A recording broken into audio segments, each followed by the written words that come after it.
Hey, I've done about 120, I think this is number 123 of these videos, and I'm certainly aware that maybe I come across as Mr. Expert, that I know everything that there is to know about teaching English for yourself in Japan.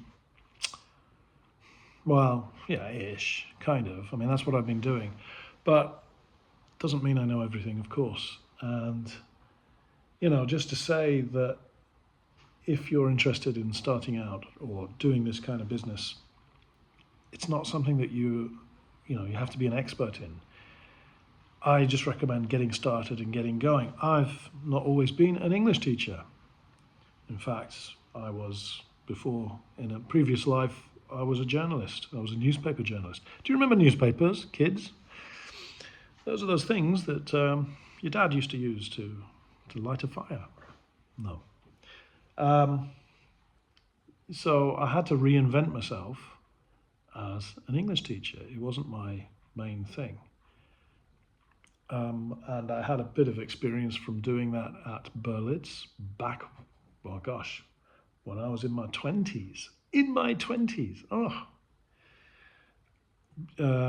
Before that, I was an obituary writer for local newspapers in America.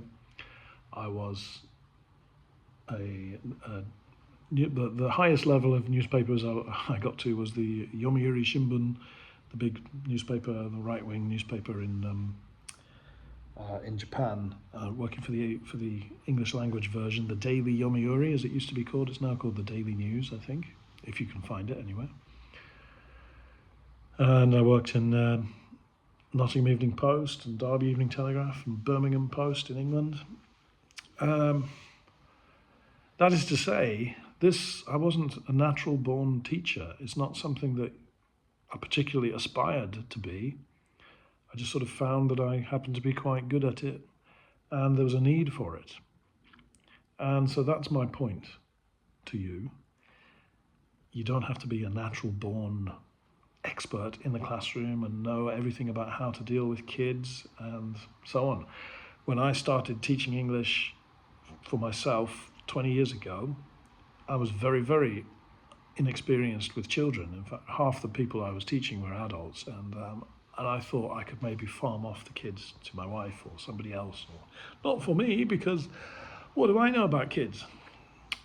Fast forward 20 years, and yeah, it's the main part of my business. So that is to say, you have to kind of adapt and change, and you might find that you like the way that you have changed. I was watching a video the other day, it came up on Facebook or somewhere, and it was about a guy talking about how he was in his 40s or 50s, and he'd changed careers 3 or 4 times, each time having to reinvent himself.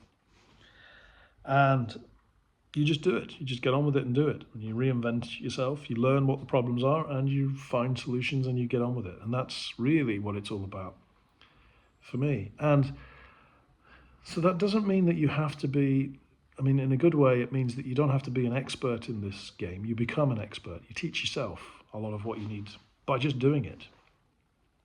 But also, it's not a life sentence. You don't have to be an English teacher for the rest of your life. Something else may come along. Or put it this way, you decide to do something else. You get experience and you get ahead at teaching English, and those skills may open up other doors for you. I don't think that will be in my case. I think I'm probably, this will see me through now, but this is the 3rd iteration of my life, maybe, or 2nd. I don't know. I mean, I've got other what's the term? Other irons in the fire. But teaching English is still the mainstay, and that's what makes the money. And I'll keep doing it until I don't need the money, which might come sooner rather than later. Let's hope. As I get older, and retire. But so I've been doing journalism now. I'm teaching. I'm also going into doing a bit of art, more for fun, but also writing and publishing. So there are other activities, and that's just for me. But I'm not so amazing or so unusual. So I think, I do. The focus of these videos, of course, is about teaching English in Japan for yourself. But that doesn't mean that that's the be all and end all of my life or of your life. And you might find that teaching English. Sorry, getting a weird message. Teaching English is not the main part of your existence, and nor should it be. And that's okay. Get on with, use it for what you can, makes a bit of money and opens a few doors, and you learn a few things, and then you just get on with it, right? So there may be other doors that open because of English. I had a friend in England who taught me that he encouraged me to go self-employed, and he said, teaching English doesn't have to be the main driver. It can just be the starter motor. Gets the engine going, but then something else takes you all the way. That might be the case for you, and if so, that's great. More power to you.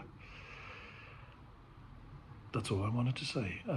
So, yeah, beautiful thing of teaching English is you can make it fit into your life more than you having to fit into its life. If it's your own gig, you can work as much or as little as you need to over time.